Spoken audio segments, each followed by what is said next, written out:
I'm going to call the meeting to order. This is the regular meeting of the Ojai Planning Commission for Wednesday, June 6th. Members of the public wishing to address the Planning Commission on items appearing on the agenda are requested to complete a speaker's card and file it with the secretary. They look like this.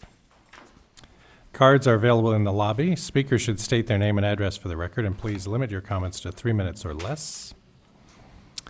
Could we have the roll call, please? Vice Chair Nolan. Here. Commissioners Jagiello. Here. Merck. Here. Powers. Here. And Chair Quillisi, Commissioner Corbin are absent, and one vacancy.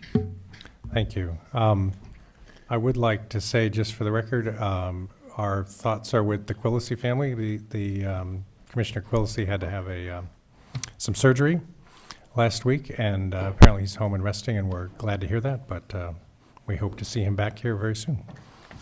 Commissioner Jagiello, could you lead us in the Pledge of Allegiance, please? I pledge allegiance to the flag of the United States of America and to the republic for which it stands, one nation, under God, indivisible, with liberty and justice for all.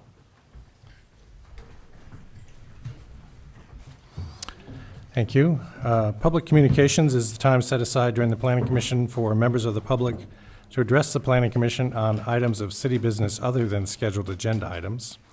Matters raised at this time may be briefly discussed by the Commission and will generally be referred to staff and/or placed on a subsequent agenda. Under state law, other than for emergency items, no action can be taken at this meeting. Does anyone like to speak on an item not on the agenda? Okay, we will move on to the consent calendar. There's only one item on the consent calendar, which is the minutes of the regular meeting of the Planning Commission for May 16th. I'll entertain a motion. I call for the approval of the minutes of May 16th. I'll second that. Thank you. Could we have a roll call, please? Jagiello. Yes. Nolan. Yes. Merck. Yes. Powers. Yes. Thank you. Next is disclosure of site visits and ex parte contacts. Commissioner Jagiello, could you start us off? I'm familiar with the site, but I did not go there and had no ex parte contact. I'm familiar with the site and did happen to go there, and no ex parte contacts. Thank you. I'm also familiar with the site and did not go there, and I had no ex parte contacts. And my wife and I had sushi at Hakani Sushi just the other day and stopped by and looked at the site. And you guys have done a really nice job with the building so far. But we did not have any ex parte contacts. That brings us to our public hearing item, which is a design review permit, DRP 1804 and variance 1801 for the change of use from a medical office to our apothecary, Ojai hair salon, interior remodel changes to the exterior paint color, and a variance for parking located at 959-967 East Ojai Avenue. Assessor's parcel number is 02301601115. The general plan designation of the site is general commercial, and the zoning classification of the site is commercial. A categorical exemption has been prepared pursuant to the California Environmental Quality Act. Property owners are the Joseph Carl Alvin Trust. Representative is the Becker Group. And the architect is Stephen Foster. Could we hear from staff on this, please? Yes, thank you, Mr. Chair, members of the Commission. I'll give you a brief verbal staff report. This is essentially a tenant improvement to have a salon go into a commercial building that I believe has had a chiropractor and a pet grooming office most recently. The primary reasons it's here before the Planning Commission are two, really, is parking, for which there would be a variance request, and that some exterior changes, namely the building was already painted prior to the design review application being submitted. If it's not clear from the site plan, this site overall that you have in your plans in your packet is 2 lots. There's an agreement already on file where there's a reciprocal parking arrangement between the 2 lots, so the parking is there to serve the two commercial buildings on the one parcel. I think in the staff report I noted that if you have 19 parking spaces, which aren't striped because this is essentially an unpaved parking area, but that looks to be about the correct amount there.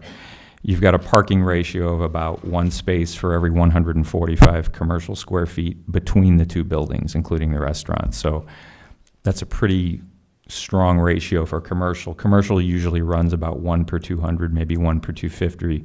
Restaurants being higher at 1 per 100. So we do have that use here, but overall, that is what would typically be an adequate parking ratio for a little over 2,700 square feet of building area. And one of the other reasons, obviously, in the staff report for this is that they have really different peak hours. So a lot of those spaces are not going to be filled at the same time. Especially, it's my understanding from the applicant's submittal that this is an appointment-only type of operation, so I think that gives them a greater degree of control.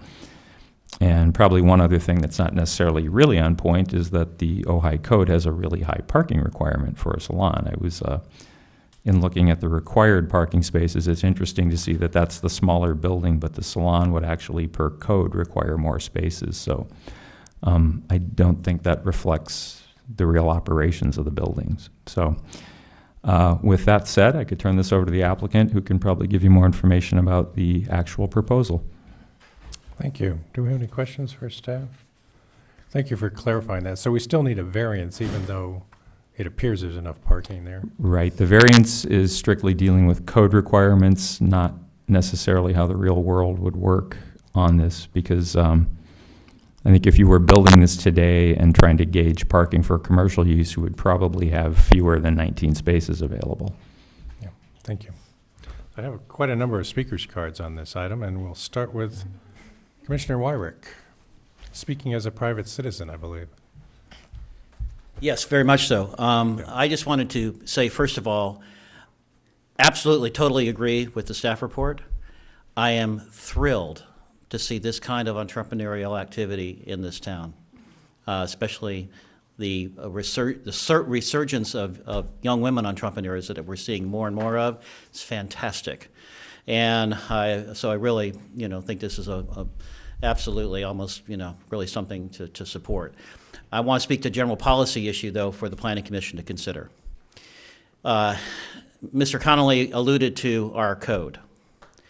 Remember that in '04, City Council, probably without knowing details, adopted a whole bunch of boilerplate code, including things we're increasingly finding out are incompatible with the character of Ojai that we wish to develop or sustain, especially after the Sergeant Town planning effort and all those kind of things. And when you see 21 spaces in our code for a 7-position salon, I think that highlights, I looked at some of the other code tables lately. Basically, our code includes some boilerplate, which basically is, asphalt the world type of code requirements for parking. And I really think the Planning Commission ought to take a look at some of these parking requirements. And the other point that I also wanted to make is that there is a shared use alternate part of the code. And if you look at the alternative shared use parking standards on 10-2.1406, reduction of parking requirements, in retrospect, I would have hoped that maybe staff would have proactively brought up the shared use approach, because this is a perfect application to this. And maybe as an alternative, having to go through the variance, I'm absolutely pleased to approve the variance, but I think it also fits into the shared use approach. And maybe ought to take a look at cleaning up of that and making it more feasible, because there are some contradictions there. For example, if you look at the shared use parking table, the restaurant would be less than 12, which is different from the fixed ratio parking. And then also they have for professional institutions, they don't even cover things like, they have office uses, but they don't have in particular, say, like, beauty salons. So there's a big hole in the shared use thing. But if you put it under the office use, it'd be less than 3, for the square footage. So you're talking about a big disparity, and I know that my family's company deals with these shared use things all the time, and it's the only way to make sense without blacktopping the world is to implement really good shared use policies. So I think this case should be approved, and points up the need for maybe some Planning Commission policy considerations of some of our parking ratios in the shared use zoning code. Thank you. Thank you, Mr. Wyrick. Next, I have Vicki Cohen. Hello. I'm a neighbor and a friend of Heather's across the street. And I've sat across the street from a building that's been empty for near up to 2 years, I think. And what she's done over there is incredible. Just, she's really beautified our neighborhood, our slightly blighted neighborhood. But so anyway, we're here to support the variance for the parking lot. And let's see, she's only short of 2 spaces. I believe it's 21 that's required, and she has 19. So please give her the variance. Thank you. Thank you very much. Cassandra Ebner?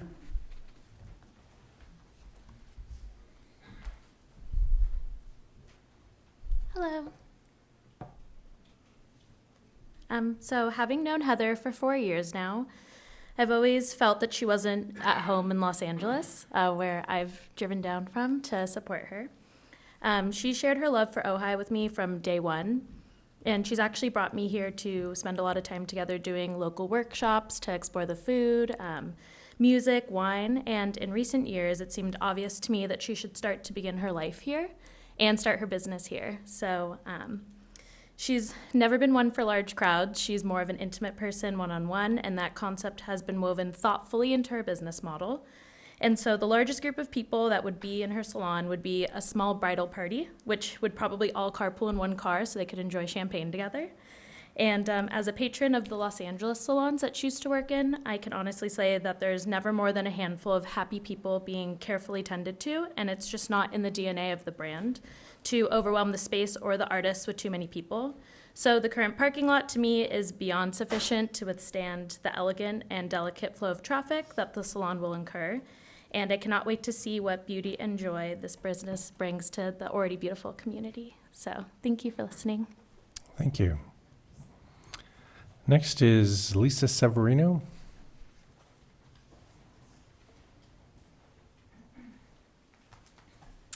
Hi, I'm an Ojai native, and I moved to Los Angeles to attend UCLA. And after long years of searching for the perfect hairstylist, I found Heather. And so when she said she was moving back to Ojai, I said, okay, I'm coming with you because I can't live without you. So no, I moved back for my own reasons. But when Heather said she was moving back, I was like, this is a miracle. Like, who gets to move with their hairstylist? So yeah, I need my color done as soon as possible. So yeah, just here to support her. Thank you. Thank you very much. Emily Oakland. Hello, I'm an Ojai native as well, mostly just here to support Heather today. I've only known her for about 3 months now, and I went to school in LA. I think that most people can agree that native Ojai people have a love-hate relationship with people coming in.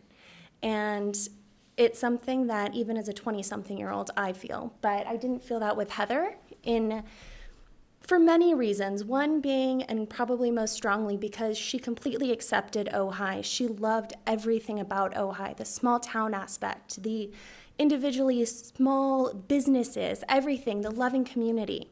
And because of that, I think that she fits in seamlessly to our community. And aside from that, I'm 20-something years old, and I do not know a single person who gets their hair done in Ojai. Everyone goes to Ventura. To have a local business where people like myself can go is invaluable if we are going to have a strong community of 20-something-year-olds. That's mostly it. Thank you. Thank you very much. Sherry Andrews, or Shar?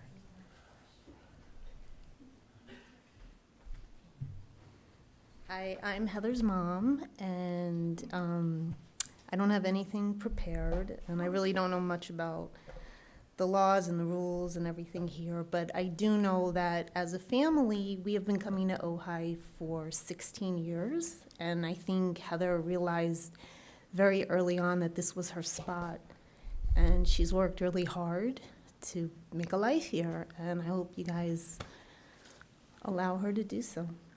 Thank you. Thank you very much. Bill Morris?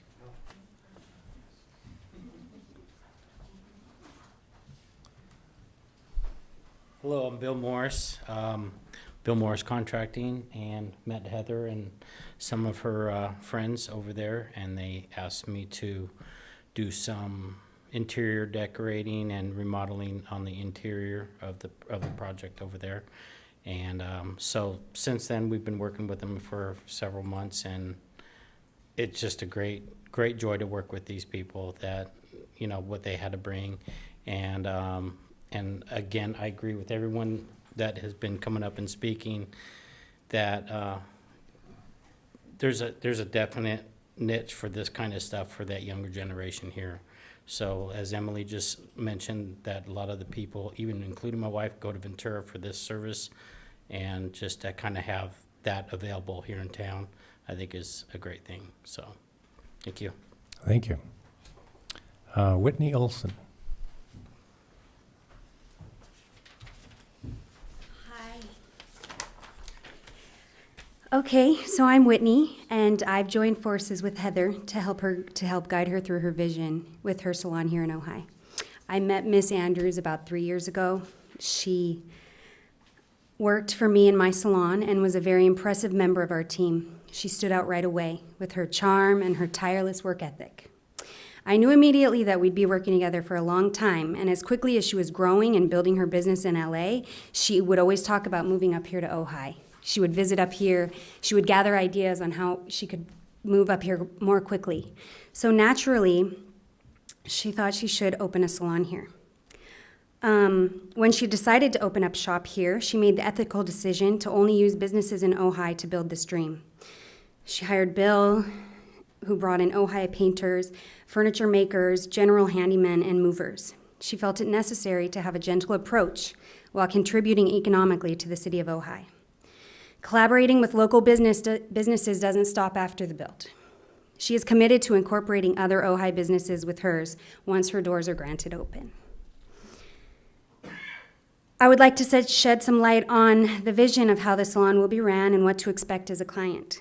We intend to create an elevated experience for clients, incorporating familiar elements from your community of Ojai to make people feel at home, like serving pixie tangerines and coffee from Ojai Coffee Roasting Company. We have started taking local hairdressers in the community through an extensive training course to equip them with the proper tools to better serve the clients. This way, every client will feel confident and comfortable knowing that they will be getting a result that they love. Heather has met with local businesses here in Ojai to see how we could incorporate their businesses with ours. We will be offering Casa Barranca wine gratis while the client is getting his or her hair done. Heather has met with the Porch Gallery to explore showcasing some of their art in the salon to sell, giving them more exposure.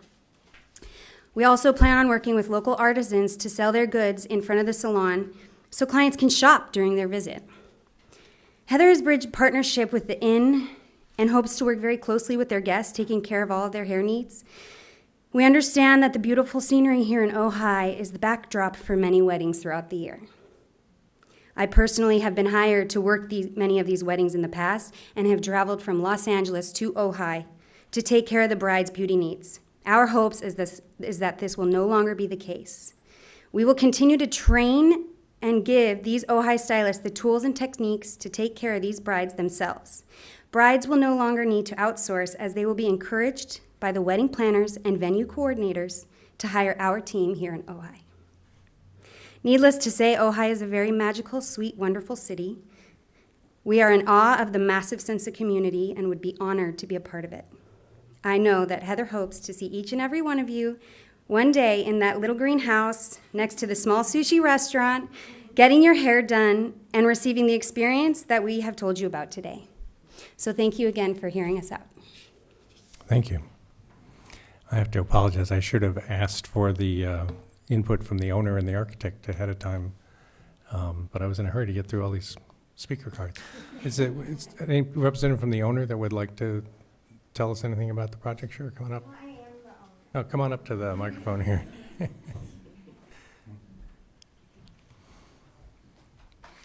Hi, I'm Heather. Nice to meet you, everybody.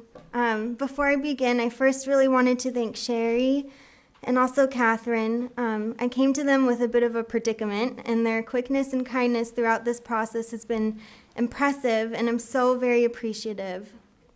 The business world is something that's very new to me. I'm learning so much every day, some things I wish I had learned sooner rather than later, but nevertheless, I'm thankful for the valuable lessons. I also wanted to thank everybody who came here to speak for me tonight. Ojai has been the place where I've wanted to cultivate my life ever since I first came to visit my sister Christy while she was living at the Wild Tennis Academy. I can remember resenting the city that took my sister from my home until the moment I drove up to the then deep green house on Bryant Street. That resentment quickly turned to jealousy. Growing up in Las Vegas, I had a different childhood. There weren't many activities for kids, and the general environment, while very stimulating, is not aesthetic. We came during Ojai Day, and I had my first taste of strawberry shortcake from Bacalli's. I was 10 years old, and I've been trying to live here ever since. I've never been interested in running a big operation. I can understand the hesitation, since modern-day hair salons have become more like hair factories. What I'm trying to create is a new beauty experience. I saw this salon in Ojai as an opportunity to combine the things that I love: making people feel beautiful, supporting the local economy, promoting healthy beauty products, and community service. This space is meant to bring people together with the common goal being to feel better about ourselves, whether that be by receiving a whole new look, by purchasing a delicious candle made by a local artisan, or just by hanging out with us on our porch swing. I believe the process of changing the way you look is intimate and sacred.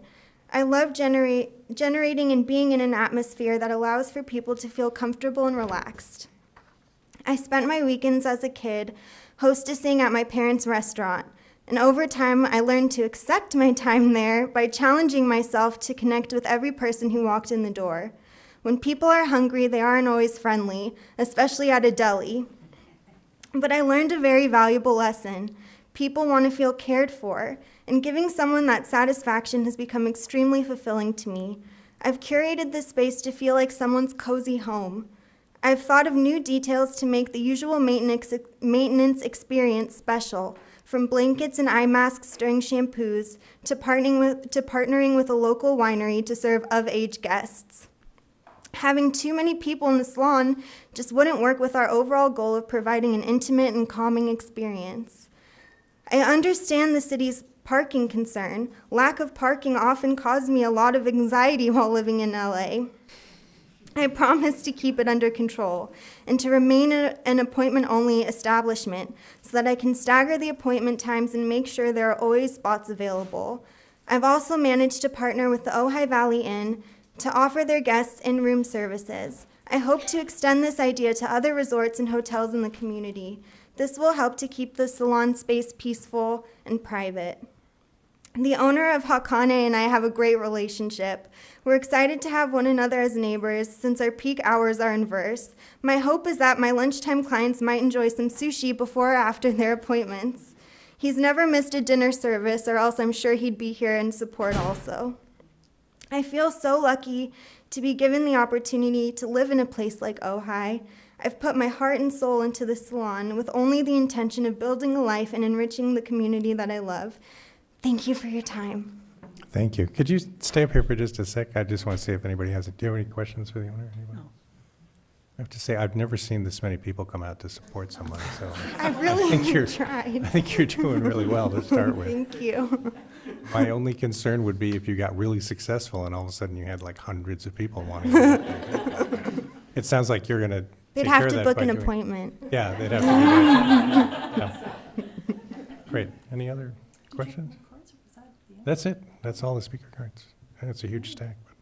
But thank you. Thank you very much. Okay. All right, I'm going to close the public hearing, and we can discuss this amongst ourselves. Although I'm ready to entertain a motion if I am anybody wants too. to move. Yeah, I mean, I've got a lot, I could say a lot of things, but let's just get this done. I agree. I'll make a motion. All right, please do. Once. Okay, I'll make a motion to approve design review permit DRP 18-04 and the variance VAR 18-04 for the change of use from the medical office to whatever. can't say your name that well, to the hair salon. Interior remodel, changes to the exterior paint, I love the color, and the variance for parking. All right, I'll second the motion. thank you. Any discussion? Could we have a roll call, please? Jagiello? Yes. Nolan? Yes. Merck? Yes, Powers? Yes. Motion passes. there you go. Thank you. Yeah. I just want to commend Heather on something that wasn't mentioned yet, but as I'm reading through the packet, I'm seeing here you mentioning the collaboration with Help of Ojai to help them service individuals that need some cleanup in one way or another, and also underprivileged high school teenagers for their dances and proms. So I just want to acknowledge you for that contribution to the community that you're willing to give. Thank you very much. Thank you. Thank you. We will move on to something less exciting, which is site coverage for residential zoning districts lacking coverage standards. Could we hear from staff on this, please? Certainly, yeah, it's a hard one to follow after that. We'll try to liven up site coverage as much as possible. Do you have any aromatherapy you can do or something? We could get them back maybe, but well, that ends staff's report. In any event, I hope the report in your packet, essentially written as an overview of site coverage. Now, I know this was something that had been kind of a planning commission issue to look at, that there's 3 zoning districts. The 3 largest lot single-family zoning districts, the RO1, RO2, RO4, that currently lack coverage standards. They're the only residential zoning districts that do. There's a 35% for the other single-family in the R2, and then a higher 60% for the multifamily districts. So what I tried to lay out, and if I'm not necessarily understanding the entire issue of what we would be solving by having coverage standards for the 3 districts that lack them, is to kind of explain really what structural coverage is. And essentially it's that. Structures, habitable or not, are subject to coverage standards. The intent is, similar in a lot of ways to setbacks, to maintain open areas between sites, to preserve open space on sites. You can also use coverage as a way of, looking at stormwater infiltration now to reduce paving or reduce structural surface. So when talking about coverage, unlike, say, floor area ratio or other things, you're again dealing with something that's on a structure, but it's how it affects the surface of the ground. It takes into no account the number of stories in a building. So I tried to give some examples of areas that would be similar. I had standards for County of Ventura, Montecito, which is unincorporated Santa Barbara, County of Monterey, where I had worked several of their districts where you had different coverage standards, and tried to focus on the large lot aspects. So the zoning districts that were similar in similar communities. And what you find is you have about a 25 to maybe 30% coverage where lots get to be an acre or larger. Town of Woodside in San Mateo County, depending on your familiarity, has some similarities as well. Very kind of rural residential aesthetic, very design review to keep buildings looking rustic, despite the fact that almost everybody who lives there is a high-tech CEO at this point.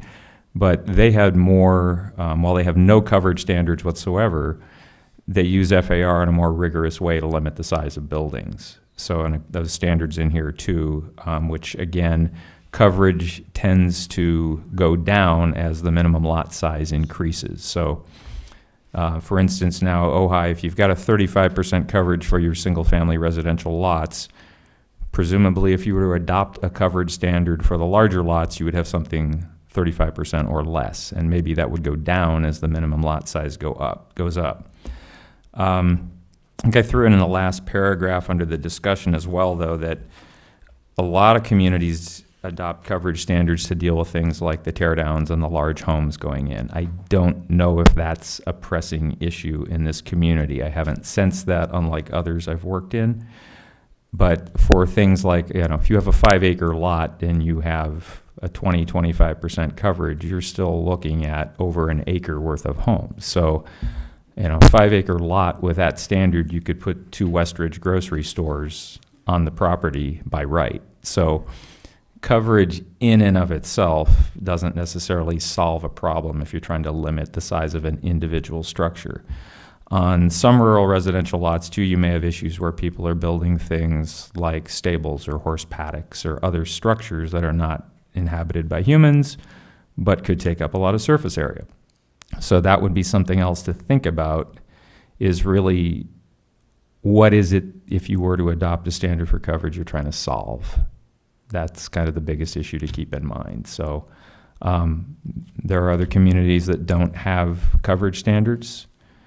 But if you were to adopt them, I guess I would try to say, what is that thing you're trying to solve, and not necessarily adopt a standard that maybe takes care of something you don't necessarily want to take care of, if that makes sense. But anyhow, hopefully this laid out some information and addresses the issue. Thank you. Okay. Do we have questions for Stan? So basically, Luke, if we do nothing, we just leave things the way they are, we still have strictures in place on each lot. It's not like there's no limit on what people can do there. Yeah, correct. You've got larger setbacks on the larger lots. You still have building height limitations. So you have those things. Any 2-story residence is going to go through a design review process. And, you know, I haven't seen enough. I know I had talked to one person who recently had a home approved that had a over 7-acre lot, and their home was a little over 4,000 square feet. So that is clearly not an issue. In Monterey County, some of these standards, you were getting a lot of teardowns where homes were coming in 8,000, 10,000, 12,000 square feet, which were very different than some of the, 2,500 square foot homes, say in Pebble Beach. It was radically altering the look of the community. So just my time in Ojai, I haven't seen that as I go through neighborhoods. But yes, you certainly do have other standards in place. So that's kind of my first question is this an issue at all? Or is it mostly a means of standardizing Table 2-3 so all the residential zoning districts would have a coverage standard? Yeah, good point. I know we did do there was an addition in Persimmon Hill we looked at many years ago that was maybe 10,000 square feet on a 12,000 square foot house, but it still fit well within the setbacks and so on, so it wasn't a huge problem, except it was 2 stories, so we had to look at it. Right, and I know you know your neighborhoods better than me, but it really, when we're talking about this, is like the Arbolada and Persimmon Hill Country Club areas where pretty much all of these lots are. There's some others at the east and west ends of town, but those are the 2 neighborhoods that really would be affected by a change, if at all. Yeah. Yeah. Any other comments? Yes. I'll just No. make a quick couple of things. Well, you brought up the question, what are we trying to solve? Well, I think we want to maintain open space. I mean, if you look at that transit type design where you have, more a dense core, these neighborhoods happen to be on like outer tiers, so we would want the open space, and of course for stormwater and everything else, all those reasons. But at the same time, we do want to maintain the neighborhood character and not have something out of proportion. And I'm thinking about some places in LA where, the same thing, where they take down a house and they put the McMansion and just maximize it out and just totally changes the character of the neighborhood. So of course I don't think, or at least personally want to see that happen. But something that came to me, and I know it's kind of outside the box, so shut me down if I need to be shut down on this. But I've been thinking that, and this kind of, I guess, gets to maybe the FAR, if we allowed a certain house size or a maximum, and I know this isn't even in our code yet, and we keep bringing it up about, like, say, cluster housing. Let's just say you could build a 10,000 square foot house, and it fit on one of these properties with the setbacks, and there's no problem with our present code. But if you could still, let's say, use that number, and potentially you could build 3 houses, or 4 houses, or 5 houses. And the reason I'm saying that is, you know, I'm thinking about what are our issues, and housing happens to be one of them. But at the same time, maintaining, you know, our open space, neighborhood character and what have you. And I'm just bringing it up, and maybe, you know, it's the wrong time because we don't have the ability in our code to think about that yet, but maybe we do. And I just kind of wanted to throw that out there. If I could say something too, I mean, Yeah. that's a thought, is like, it's not necessarily going to a percentage coverage, but if there were a standard like no single structure can exceed 8,000 square feet, 10,000 square feet, or if it did, it would require a different level of approval. You could do things like that, like a home proposed over 10,000 square feet would have to be reviewed and approved by the city council, or something like, you could do that, because like I said, for the 4-acre minimum lot, I mean, if you adopt, you know, a quarter of that is an acre of building, that's over 40,000 square feet. So even at 25% sounds low, but that's a heck of a lot of total building area. So that's why it gets to the question of, you know, what are you trying to solve? But then again, somebody could have a 5,000 square foot house, an accessory building, but then if they had a whole bunch of non-habitable buildings, that could be where the majority of the coverage is at. So there are, I don't have an example of that, but you could certainly place a cap on maximum square footage for any one lot, whatever that would be. But I think, as you know, Commissioner Merck had said too, you had a 10 or 12,000 square foot house, you put that on 5 acres, you probably can site it in such a way that it's fine. Yeah, and that maybe is your neighborhood character question. On some lots, that might be fine. Yeah, a 1 acre lot, you know, it's 43,560 square feet, right? So that's and if you go to the percentage, I kind of lean toward the percentage. Only because, again, what are we trying to solve? I'm not sure any of it solves anything, but at least gives some kind of parameter to it, to keep it kind of small. So if we're concerned about size, 35%, I noticed that you use that number in different jurisdictions, they use the 35%. That comes to a 15,000 square foot, or 15,000 square foot of housing or structures, right? So, you know, that could be divided up. So if you have a little bit of a compound going on where you've got an 8,000 square foot house, you know, a 3,000 square foot barn, you know, a workshop, a pool house, you start to add those up. You can, a second dwelling, an ADU, you could see how you can get to that number. So, you know, and if you really count them up, there, you know, well, the 1 acres, there's a considerable amount of them. Most of them are already developed, correct? There's correct. no real vacant lots, so it would be a tear down situation where they'd come and tear it down and build something substantial. Again, we haven't seen that happening, so again, what are we trying to solve? We're back to that again. So I'm in favor of a simple formula, and if we want to decrease that to 30, I'm fine. 35 works in other places. I think it's Montecito that you quoted on 35, and a few others. And Keep it simple. again, keep it simple, because the limiting square foot on a structure, that just gets crazy, because we just don't know all the variables when they bring in a design. Lot by lot almost, Yeah. and that gets a little tedious. Oh, let's do that. Let's go lot by lot. Yeah. Ray, did you have any comment? Yeah, I wanted to hear what my fellow commissioners had to say about this, because it's an area I'm not that familiar with. But I'm glad the question came up of what are we trying to solve, because that's the first thing that came to my mind was, what's the end goal here? You know, are we trying to fix something that's not broken? Does something need to be put in place?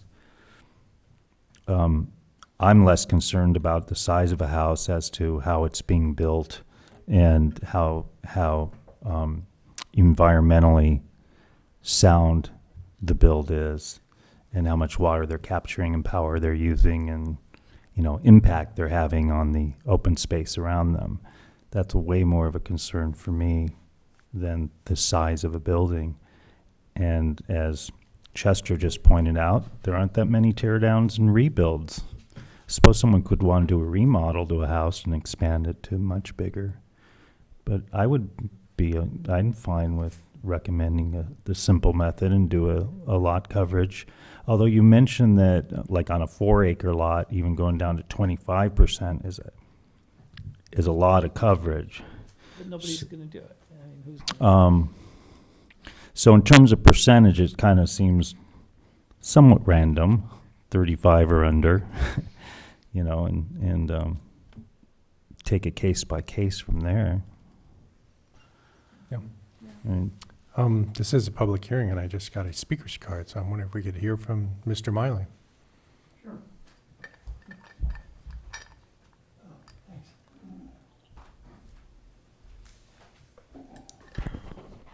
For the record, my name is Bill Miley, and more specifically, I live at 919 North Signal Street, which is in the area that these lots are available, and this issue has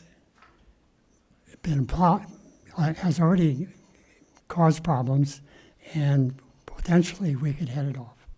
Anyway, so I've been concerned about this for years, but especially 4 years. Just north of us, back in 1978 when we bought this property, the Kelly family owned a lot of land up there. They owned 12 acres in the center with a big house on it, as you can see as you go up Signal Street. And then Mr. Kelly really valued his views, and he had the wherewithal, so he bought 10 acres south and 20 acres east to protect his views. Now, the east property, there's still about 5 or 7 acres there, and you'll see that on your map. Property below has been sold. It's been sold, and there's been a few owners over the years, but about 4 years ago, the 10 acres central part was sold again. And the owner that came in decided that they wanted a climbing tower, and they had a tower over on Fairview, but it was illegal, so they had to tear it down. So with no design review code available, this thing was piecemeal. So the first thing that was built was a 30-foot bright yellow cube in which inside was a climbing tower. Okay. And then, because I live right below, I can hear everything. Then an olive orchard was cut down, most of it. And then the planning department was told by a contractor that he wanted to build a fence on the northern property, which goes along the road to the Pratt Trailhead. Turned out he didn't want to build a fence. He was building a block wall with a footing, which was actually to support water coming down and hitting the wall. So some of us formed, I'm going to need more time if I could, please. Some of us formed a North Signal Street Neighbors Group and tried to get the current planning director at the time to stop it, which the person did. But it had been mostly built, and the entrance to the property didn't allow visibility for people coming out to see the road, so it had to be rebuilt. We lost on that whole thing. We would have liked to have had a rock wall. It had been beautiful, but now it's a concrete block wall. And the permit was provided by the former planning director after the completion of the project, which we are really upset about. Okay. So that's an example. I think that property should have been, if we'd had a design review process, if we'd had a large lot or large parcel zoning for percentages of coverage. And as I understand it, they were going to tear down the old house and put up 10,000 square feet of a big house, covered swimming pool, covered gym, I don't know what else. Apparently, the neighborhood group we formed and a few other things caused the owner to feel really disconcerted about living in Ojai, so she sold it. So we have the block wall and the climbing thing, square, but we don't have her. We don't have a swimming pool, we don't have a gym. But the property across the street is available and it's empty. And it's about 6 or 7 acres. And that's the property I'm concerned about, that I would like to see item number 3, which is Mr. Conley's suggestion for the Planning Commission to consider. Adopt coverage standards less than 35% used for the city's smaller R0, R1, R2 residential districts, something consistent with the standards used in other similar jurisdictions. As it gets bigger, the percentage gets smaller.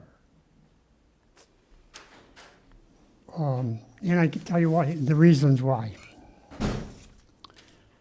I don't want to have a McMansion built on the property across the street that's 6 acres or 7 acres.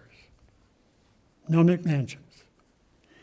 And as I understand it, a McMansion can be really big, or it can be something that's big, really big, in relationship to what's around it. And that's what I'm concerned about. Most of those houses around here are up to maybe 3,000, 3,500. Ours is 1,700. But you put a 10,000 square foot house on that property, and it's still going to be only, 25% or less of coverage.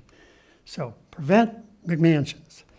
I would, if you adopt number 3 or something like it, I think it will give Ojai a sustainable neighborhood design and regulations. I think it will protect the interests of all the homeowners around. And I read this term in Mr. Connolly's report called variation zones. And I don't really know what it is, but this is what I think it is. Little new houses around little houses are little houses, but a little bigger. Medium houses and a medium new house will maybe be a little bigger. You don't put a big house in a medium zone. And you don't put a moderate house in a little zone. Maybe that's not what the definition is, but that's what I would like it to be. Okay. If a house is to be demolished, this is not my idea. You demolish it, but you only get a 20% increase in size. Okay, I read that someplace. I like that.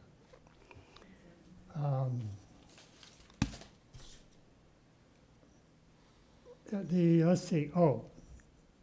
From the standpoint of what it would do for Ojai, I think it will.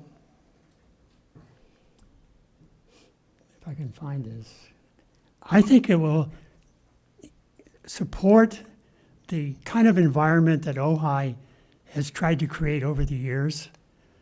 It will support our environment, and it will support the character of life and living here so that we don't have huge structures with little structures and medium structures, and we have a control over what's going to go on the property, not necessarily 25%, but based on what will look good and be good within the larger neighborhood. The buildings, and I'll close with this. The building shall be of size and scale conducive to the character of the immediate neighborhood. That would be my aphorism. So, whatever. Okay. Thanks. Thank you, Mr. Miley. I have, Mr. Daddy, did you want to speak as? Well, it's, with Bill, time is kind of elastic with Mr. Miley, so it's. And I said, well, if he's here, I'll have time to drive all the way down here. I'd like to throw a few other aspects on this, and thank you for the job you folks do. I appreciate you coming here night after night. I have a different perspective. So we put a McMansion on Lion Street. It is so close that there's no room for the car to pull up to the garage door. It hangs out into the street. I don't know who was on That was on before we duty. had the, that's why we have the regulations about two-story buildings. Well, I know, but we didn't used to review those, and now. No, I know that. I'm saying, but we're stuck with that one. Yeah. You know, and I know we don't want to continue to repeat over and over and over again. I want to maybe throw a different aspect into this.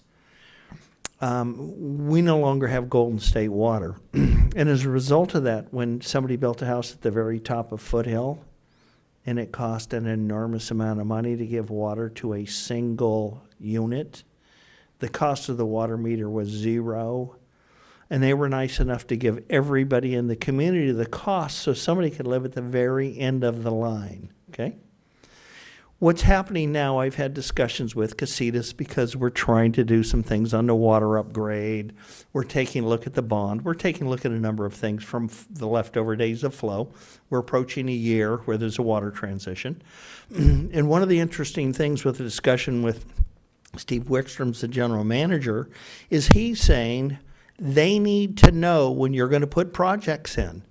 They need to know when you're going to do these.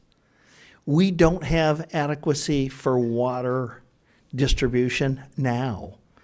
So when you start thinking about putting in the quote McMansions or whatever, I think what happens is people are entitled to do a lot of things. I shouldn't have to pay for it. And if we need a different water system in a different area because we have to upgrade the system, and that's a $150,000 system, I'm sorry, the community's no longer going to pay for those things. And so I think we need to, I would appreciate if the commission would start adding a water little checklist was, do we have water adequacy? Have we met the gallon per minute fire department flow? Do we have all these other things necessary?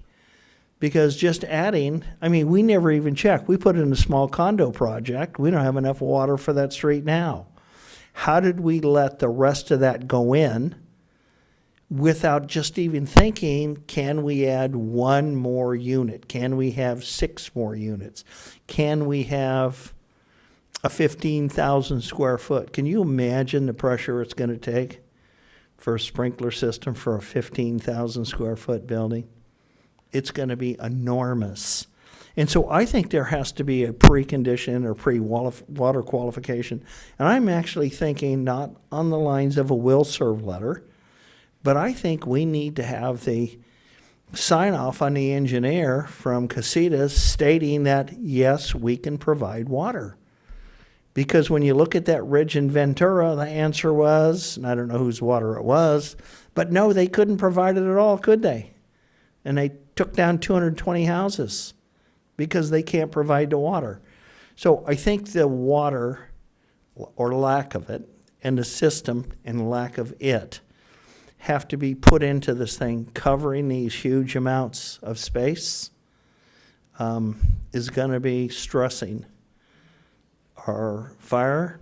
The other thing that's going to be stressing is what we found in Santa Rosa was when the Walmart burned down, they lost a large water pipe. They didn't have pressure for the entire system. That's why entire neighborhoods that weren't even close to the brush were really far away, burned up from ember casts because they didn't have the water to go ahead and suppress any of the other flanks. So I would hope that because we're so fire prone and because the system hasn't been upgraded and because we have 2.5 inch what they call fire mains and 4-inch fire mains within the city, that we need to have different ways to limit the size of the structure. And the primary formula should be water adequacy to those units in that neighborhood. I mean, people have property rights, but they don't have the right to jeopardize the rest of the neighborhood. So Thank you. Just would hope that you would start to consider that as a prerequisite requirement. Thank you. Thank you, Mr. Denny. That's all the speakers' cards I have. Anybody else want to speak on this issue? Thank you. All right, I'll close the public hearing on that. So, Mr. Connolly, do you need a motion from us? Because I think this is actually a discussion item, but It's a discussion item, I think, though, with the intent to have the commission's recommendation to go forward to city council. So certainly, if you were comfortable making a recommendation on this, yes. Well, I want to, may I? You certainly may. Thank you, Chair. Well, since it's a discussion and there's food for thought being given by our last two speakers, let's discuss, because some of it was thought-provoking. So one thing, and it may fall outside of the simplicity we were speaking of previously, is there a formula based on the size of lot, a simple formula, where that percentage will be variable? So that's one question. You know, you have an acre, 2 acres, 3 acres, there's a formula, the percentage decreases, and it's a plug-and-play kind of formula. Sounds like there'd be algebra involved. I don't know if that would work. So that's one idea. Right. Can I comment on that? Sure, of course. Well, the lots are so big that you're never going to get to a small structure, okay? You're going to, even if you go down to 20%, if you're talking about you've got a 4-acre piece, you're talking about a 40,000, 30,000 square foot Yeah. thing. So it doesn't really solve that problem. Okay. So that's, I just wanted So I to- put that one out. I didn't necessarily think it was workable, but I'm sharing my thoughts. The other would be that, we do have a simple zoning, with the fixed percentage. But then if the project goes over a certain square footage, then it triggers something where there's new layers of review. Possibly even design review of it. Mm-hmm. So there's a size variable that triggers something. There's different ways to get to that size variable, again, and that the percentage does that as well, although those percentages are huge. So Right. that becomes. So this would be difficult. beyond that. Yeah. This is, if you want to build a 6,000 square foot house, it triggers something. No matter, Well, yeah, I think. even if you're allowed to build much bigger based on the percentage. So it's what tool can we have that we can have it be triggered? We can say that all houses in the R4, R3, R1 zones have to go through a DRP. Okay. We could do that. And then they all get reviewed for all of the requirements, including water, fire, access, all of the above. That's the only way I can see that we would ever have control of this thing. By setting a arbitrary lot size, we might as well just keep it the way it is, because it really is meaningless. Because most people aren't building huge projects anyway. Even the project that Bill Wiley referred to, it wasn't a lot coverage issue. It wasn't. It was a second-story issue. Okay, and that should have been reviewed, because it exceeded the height. And we had other issues there, but it wasn't a lot coverage issue. So that's something to consider. Lot coverage would not have solved that problem. Got it. Yeah, So- it seems to me, based on what we've seen, the lot coverage is a useless parameter on this, because Yeah. you can't set it low enough to really prevent anybody from building a Right, huge and- house. And the only thing we can do is review what's going there with all the considerations that are necessary to make a clear evaluation of whether that particular project, meets all the standards that would be It would also give applicable to the, that that given would lot. also give the neighbors time to Yeah, come to and comment talk on about it, yeah, Yes. too. Right, does it meet the neighborhood character? And then, as you were mentioning, some of the parameters might be, is it in the wildland-urban interface? Is there water there? Is the pressure there? All those other items could be addressed then. Yeah. So would that be a fairly simple change to make? Just say everything in these zones has to go through design review? It seems. Well, to me it's that- not coverage, it's a process that, because I think you hit the nail on the head, and that's my view. Coverage in and of itself, where you're dealing with large lots, does not solve anything on its own. It has to be used in conjunction with other things. I mean, first, it doesn't deal with volume at all. Or somebody could have a small structure and a ton of paving. And, you know, so it's, again, it gets back to like, what's the issue? But if there were, to use, say, the design review process or a public hearing process, or even, I know a lot of communities have an administrative permit process, which we don't have here, where essentially you have a chance as an affected neighbor to request a hearing. And if no one requests a hearing, it doesn't go through the process. That would certainly be an option to solve compatibility with existing structures, because it goes through a review. Maybe one other thing I can think of, if somebody had a large lot and was building a 5,000 square foot house and it couldn't be seen from any public right of way, then maybe there isn't a design review issue though too. The person I spoke with the 7-acre lot and the 4,000 square foot house, his was in that position and went through design review because a portion was 2 stories. But I thought this is kind of interesting because you still can't see it from any public viewpoint anyway. So fortunately, it was a nicely designed house no one can see. But if a process fix was seen as a better solution, I would say, sure, that's an absolutely fair recommendation, because personally, 4 and 5 acre lots in particular, coverage is just not going to accomplish a lot. If somebody wants to build a large house, coverage isn't going to prevent them from doing it. I think we only have a few of those anyway, so there's. But they do generate a lot of controversy. I mean, I think They do. it'd be great to have Yeah. a mechanism for bringing that to a public hearing of some sort. I also want to share another thought that was provoked by what Mr. Daddy shared, and that was about water and the impact it has on the neighborhood, the pressure at the fire hydrants, et cetera. And I'm wondering if there's a way we can condition a build in an area that, you know, a sizable build in an area like that, possibly several conditions, even though we're only talking about structural and building coverage now. But, you know, in the report, it talks about they can be used to regulate non-structural elements like paving and stormwater retention and drainage and things like that.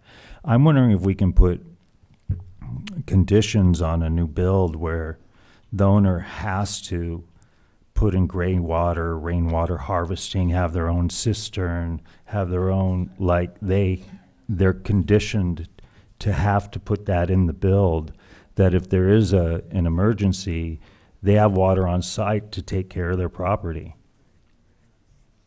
And it's just, hey, if you want to build a, 5,000 square foot in a, what did you call it, wilderness, urban? Wildland urban interface. If you want to build a large home there, part of the condition is you have to collect and conserve and preserve your water sources through gray water, through cisterns underground, and have your water on site. Well, that's You're gonna be unheard re- of in the code right now. If You're in gonna be certain fire, required, yeah, yeah. you have some, it's required to have some storage Right. right now in certain lots of that size, because you have the fire codes are already set up that Mhm. way. So there, you have to be a certain Is it distance. enough? Are they? Well, is it- no, that's no. another issue, though. Yeah. That's another issue. No. So But that issue, though, is, it has to be dealt with as an issue, kind of Right. almost separate. And if we have a design review process, we can work on that specific issue, because that in itself, the water, ability and capability to deal with fires and so on and so forth, that needs to be discussed, and we need to determine that. is it legal for us to But it condition? really should apply to a bigger, broader group, and Right. as well. Okay. It's going to be more work than just to say, we're just going to make that apply to these particular zones. I would recommend that we move more into a general design review process where those issues can come up, until we've not had the opportunity to really vet that water issue, which we need to do. I mean, we need to do it, but it's not done yet, and we Right. can't, it seems like we want to move ahead to resolve this situation that really, we don't even understand why we're having to resolve. I Mhm. mean, only because it's in its existing condition. Yeah. Adding a percentage doesn't really change anything. Yeah. The only thing that changes it is if we No, I have hear you. some form of design review. And Yeah. it has to, and I think it has to be generic, because I think if we try to get too specific, it's going to be a larger process of consideration that Okay. will take a lot of time. Well, I just, yeah, I. And if we want I something more agree. immediate to cover the issue, that Yeah. would do it. It will allow us to come here, to allow the community to see the project beforehand, comment on the project, Mhm. and go through a process. Yeah, I just, I wanted to speak to what Mr. Daddy said, because it's important. Yeah, So maybe we need that to- we comes need to up on vet an that. agenda sooner than later, because honestly, I'd like to not only see, that kind of water retention addressed, but also even building materials. If someone wants to build, hey, here, maybe we're overstepping our bounds, but I don't know. A lot of it's education, as people don't know they can build with more fire-resistant Well, there's fire materials. codes, there's high fire Right, but they can codes. up it. Yeah. Well, I think we're at those perimeter lots especially, I don't know what their designation is. Are they high fire? Well, isn't that still being, Yeah. I don't know if it's been determined yet. I mean, I know the CAL FIRE map came out, but I don't know if the BABs have upgraded yet. Yeah. Anyway, I'm sorry, I'm looking at Mr. Daddy, but I know that the Building Appeals Board is looking at those maps. The CAL FIRE map's probably a couple of years away, because they're just Okay. now going to open it, and then you've got all the discussion, the open hearings on all those other things. So that's 2020. The BAB has come up with a map, and we're going to go ahead and make a suggestion. But one of the things that we all need to keep in mind is when we had the 60 and 80 mile an hour winds, the ember cast in a 4.5 square mile city, is we're really one zone. We're not a different zone. We're one zone. The only other zone is, do we have water in the zone, or do we have zones that are underserved and under-calibrated for fire suppression? That's really your only other zone. We do have some issues with short roads, small roads, access, dead ends, and you have to take take a look at all those things, because fire department's not going to go down, some of these things where we've got fire. They really can't. They can't back up. We don't have access. The other thing that we found out we had is we had a 4-inch wharf line at West Eucalyptus and Foothill, 4-inch. The next hydrant we had was at Summer. Can you believe that? Summer, all the way on the other end of Troy Court. That was the next hydrant. There was not a single hydrant in Troy Court.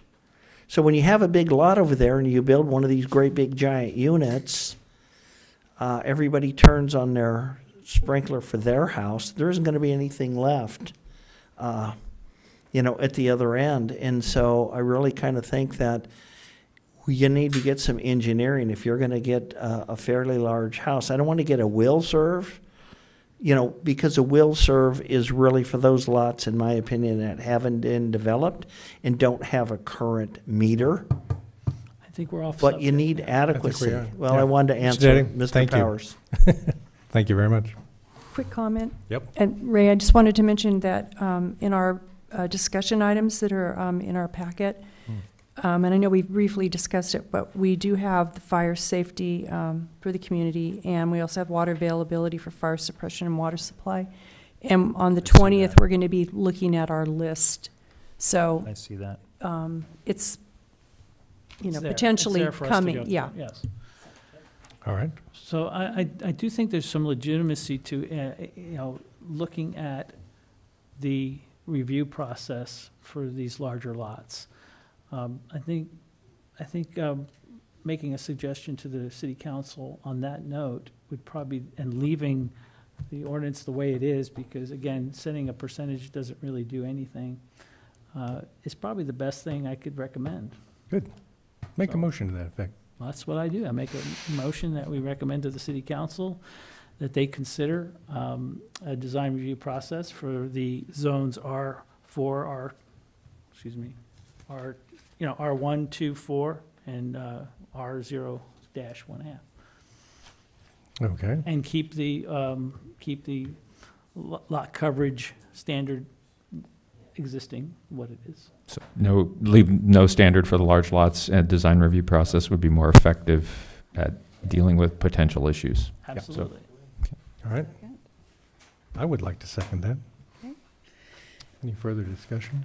Could we have a roll call, please? Jagiela? Yes. Nolan? Yes. Merck? Yes. Powers? Yes. Okay. Thank you all for your input, too, on that. Next item is director decisions.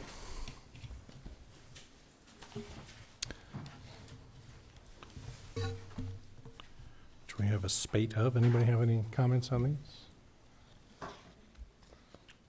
Mr. Connolly, anything strike you about these decisions? No, unless there's questions about it. And hopefully I can remember all of them, but I don't think there was anything too dramatic. I was excited to see a Shell station going in instead of the Valero.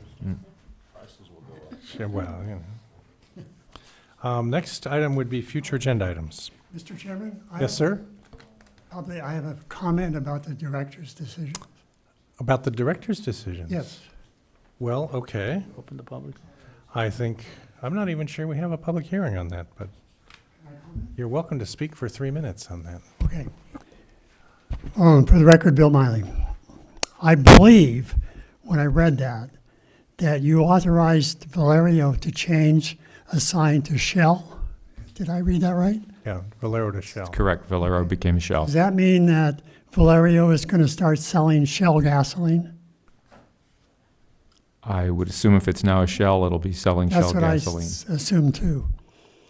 I was very pleased that the station across from the Y changed to Shell several years ago. And now I'm concerned that there will be 2 Shells in one town, and neither of them will do well. So I talked to the owner yesterday. He did not know this. And it was his understanding that Shell does not authorize a competitor within so many miles, and he's going to look into it.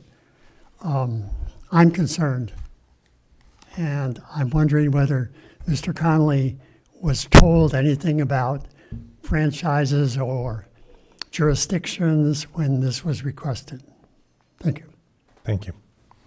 I don't know that we care. I don't know.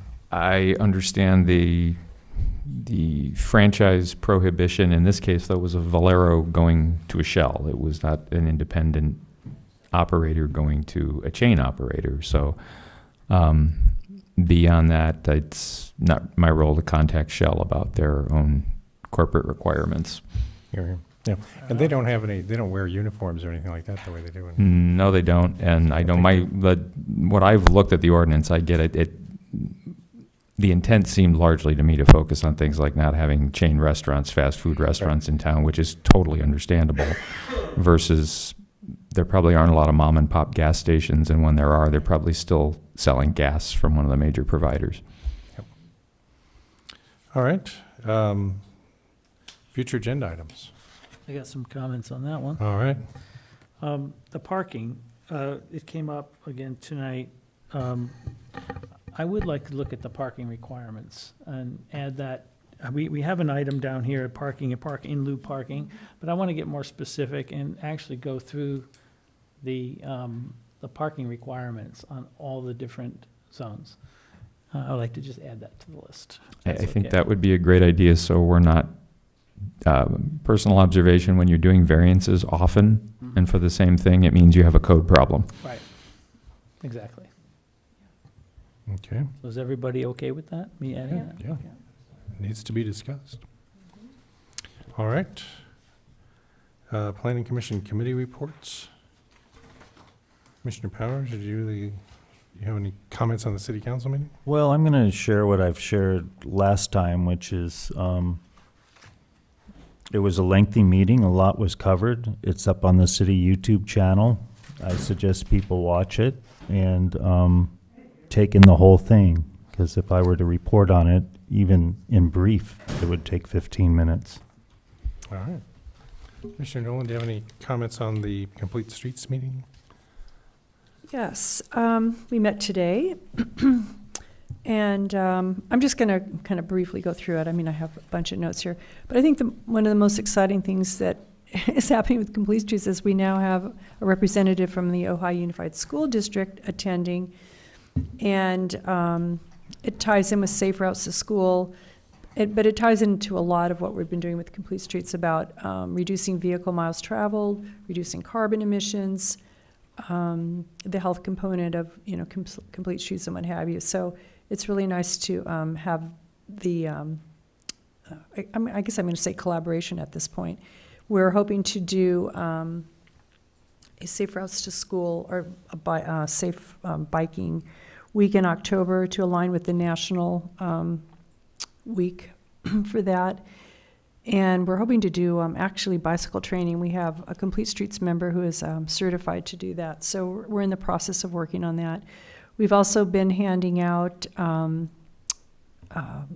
brochure on vehicle and bicycle safety that's produced by the DMV. And we actually dropped some off, thank you, Sherry, today at City Hall. But we have them at, tomorrow I'm dropping them off at the Ojai Valley Inn, and we're hoping to do it at the other hotels that are doing bike rentals, in addition to the 2 bike shops and some other locations. So that's active. And then I do, once Commissioner Quillisi is back, I plan to have a list of items that we've been covering in Complete Streets that I'd like to bring to the Planning Commission for review, with the intention that that list would go to City Council, and we'd have some notes and information by it, but actually to have Council take a look at it and prioritize some items that they'd like the Complete Streets group to work on with an end date. So that's coming, and I think that's kind of, without going into all the details, generally what's going on. Thank you very much. Mm-hmm. Mr. Haney, would you like to address us? Thanks for your input on some of our public speakers there. You know, I value your time. And when I see people come up here and speak to things that are not pertinent to the discussion, someone needs to be able to say, thank you very much for your time. Yeah. Yes. And there's only 2 people technically that can do that. So I'm just stressing that, and that's where my frustration lies, is your time is valuable. And we have a lot of things to get through this commission.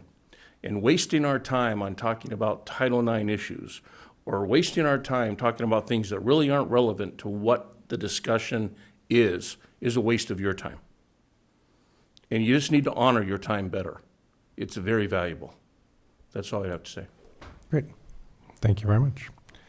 With that, I believe our meeting is concluded. Commissioner Powers has an additional comment. Yeah, I just want to mention a couple things.